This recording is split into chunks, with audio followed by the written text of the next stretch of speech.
পানির বোতলে মেয়াদ উত্তীর্ণ তারিখ লেখা কেন থাকে, অথচ পানি তো কখনো নষ্টই হয় না? আর এটিএম মেশিনের ডায়াল অপশনে ডট কেন থাকে? এবং ইন্ডিয়ায় আগে 1 টাকার মুদ্রায় ধানের শীষ থাকতো, কিন্তু আজকাল মুদ্রায় থামস আপের চিহ্ন আঁকা থাকে। কিন্তু থামস আপের চিহ্নই বা কেন, এবং এটা দেওয়ার কারণই বা কি?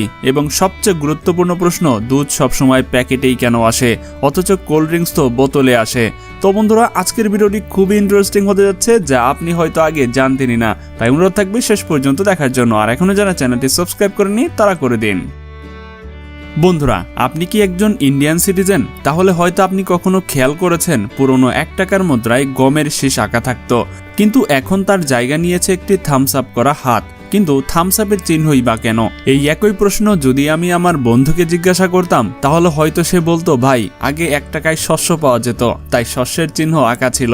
কিন্তু আজকাল 1 টাকায় ঠ্যাঙ্গাও পাওয়া যায় না, তাই ঠ্যাঙ্গার চিহ্ন আঁকা আছে। কিন্তু মামা, ব্যাপারটা এরকম না।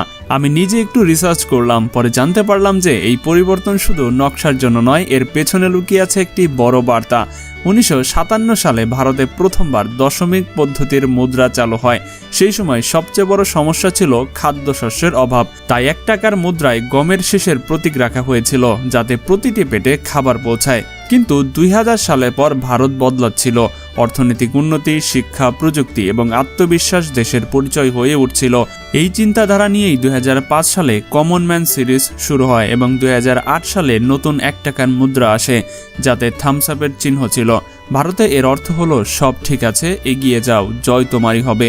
অর্থাৎ ভারতের উজ্জ্বল ভবিষ্যৎকে বেস্ট অব লাক হিসেবে দেখানো হচ্ছিল। আর এখন মুদ্রা শুধু ক্ষুধা মেটানোর প্রতীক নয়, বরং আশা এবং অগ্রগতি বার্তা নিয়ে শুরু করেছে। আর এই পরিবর্তন যখন এলো, তখন ভারতে প্রথম মহিলা রাষ্ট্রপতি প্রতিভা পাটেল পদে ছিলেন। তাই এই মুদ্রায় মহিলার হাত আছে, যার উদ্দেশ্য হচ্ছে দেশকে বোঝানো যে নারীরাও এগিয়ে যেতে পারে এবং দেশের উন্নতিতে সমানভাবে অংশ নিতে পারে।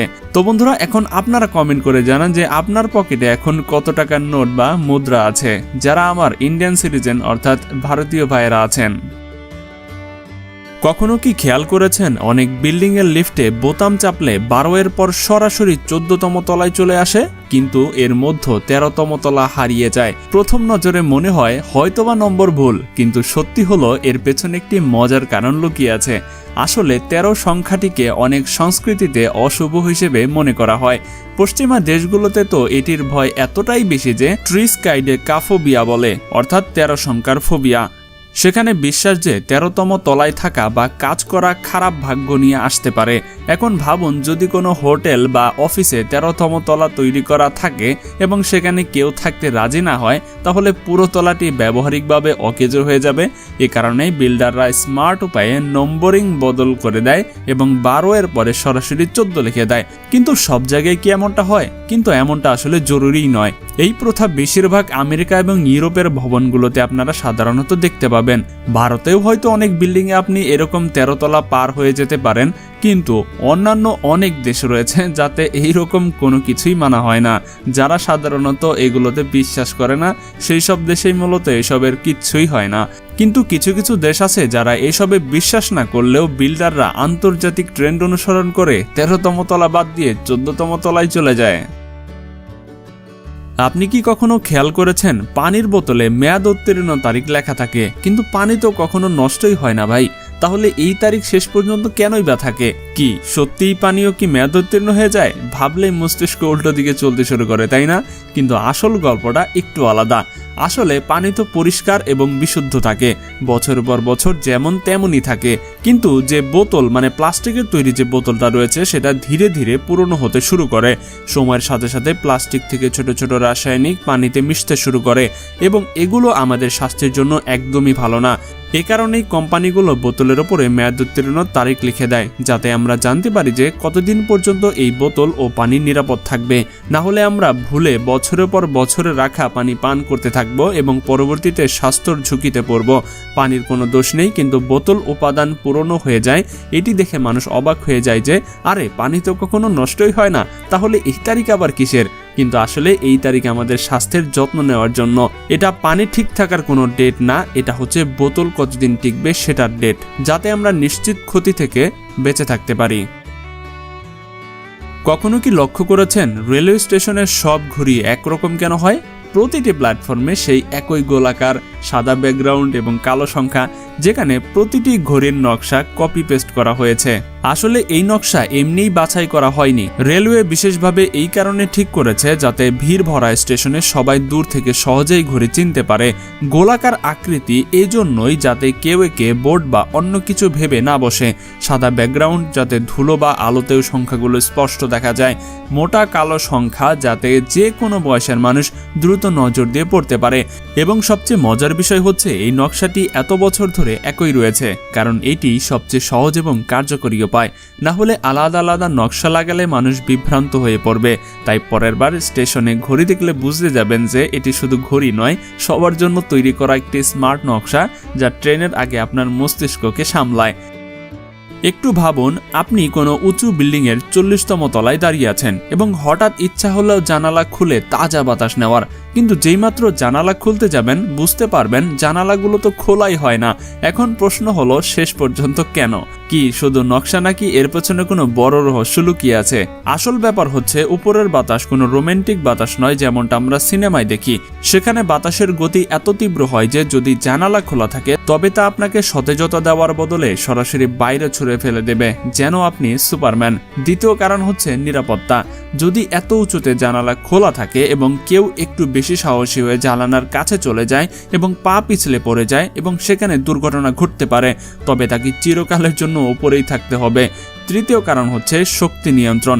আসলে এই বিল্ডিংগুলো একটি যৌক্তিক এসি বক্সের মতো কাজ করে। এখানে বাতাস এবং তাপমাত্রা পুরো সিস্টেমিক দিয়ে নিয়ন্ত্রিত করা হয়। যদি কেউ জানালা খুলে দেয় তবে বাইরের গরম বাতাস ভেতরে আসবে এবং এসির সিস্টেম বিগড়ে দেবে। সাথে বিল্ডিংয়ের বিল এত বেশি বেড়ে যাবে যে মালিক বলবে, বেটা এখন তুমিই শোধ করে দাও। তাই এই কারণে গগনচুম্বী ভবনগুলোর জানালা উপরের দিকে বন্ধই থাকে। কখনো ভেবেছেন দুধ সবসময় প্যাকেটেই কেন আসে আর কোল্ড ড্রিঙ্কস অর্থাৎ পেপসি, কোকাকোলা এসব জিনিস কেন সবসময় বোতলে আসে? ভাবুন, যদি কোল্ড ড্রিঙ্কসও প্যাকেটে মিলতে শুরু করে তাহলে কেমন লাগবে? একদম আজব ব্যাপার, তাই না? যেমন কেউ বলে, ভাইয়া 1 প্যাকেট কোকাকোলা দিন। আর যদি দুধ বোতলে মিলতে শুরু করে তবে প্রতিটি বারের ফ্রিজ ছোট পড়ে যাবে। আসলে ব্যাপারটা একটু ব্যবহারিক। দুধ হলো প্রতিদিন পান করার জিনিস। সকালে চায়ের জন্য, বাচ্চাদের জন্য, দই বানানোর জন্য।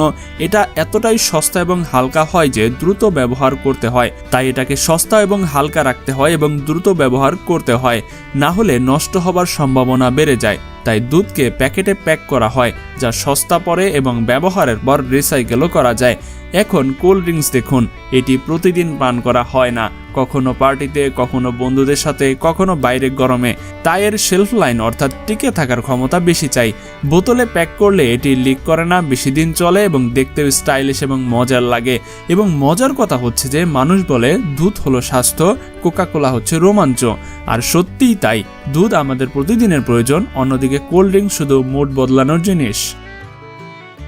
কখনো কি লক্ষ্য করেছেন যে এটিএম নাম্বার প্যাডে ছোট ছোট ডট কেন আঁকা থাকে, যেন কোনো রহস্য লুকিয়ে আছে? কিন্তু আসলে এটি কোনো সাজসজ্জা নয়, এটি খুবই বিশেষ কারণে লাগানো হয়েছে। আপনি ভাববেন এই ডট শেষ পর্যন্ত কেন থাকে এবং এটি কার জন্যই বা তৈরি করা হয়েছে। আসলে এই ডটগুলো ব্রেইল লিপির অংশ, যা তাদের জন্য সহায়ক যারা দেখতে পারে না বা কম দেখতে পান। যখন কোনো ব্যক্তি এটিএমে আসে এবং তার পর্দায় কিছু দেখতে না পান, তখন তিনি এই ডটগুলো স্পর্শ করে নম্বর চিনতে পারেন এবং সহজেই লেনদেন করতে পারেন। এভাবেই এই ডটগুলো এটিএমকে সবার জন্য ব্যবহার উপযোগী করে তোলা হয়েছে। ব্রেইল লিপিতে প্রতিটি সংখ্যা এবং অক্ষর বিশেষ বিন্দু আকারে লেখা হয়, যেখানে আঙ্গুল দিয়ে অনুভব করা যায়। এই কারণে এটিএম নম্বর প্যাডে প্রতিটি সংখ্যার সাথে আলাদা আলাদা ডট আঁকা থাকে, যাতে কোনো ব্যক্তি না দেখেই শুধু স্পর্শ করে নম্বর চিনতে কোনো সমস্যা না হয়। এই ডটগুলো বলে যে প্রযুক্তি শুধু স্মার্ট লোকদের জন্য নয়, বরং সবার জন্যই হওয়া উচিত। তাই এই ছোট ছোট ডটগুলো অনেক বড় বড় দায়িত্ব পালন করে। তো বন্ধুরা, এরকমই আরো মজার মজার ফ্যাক্টস দেখতে ইন্ড স্ক্রিনে দেখানো 4টি ভিডিওর যে কোনো একটা ভিডিও আপনারা দেখে আসতে পারেন।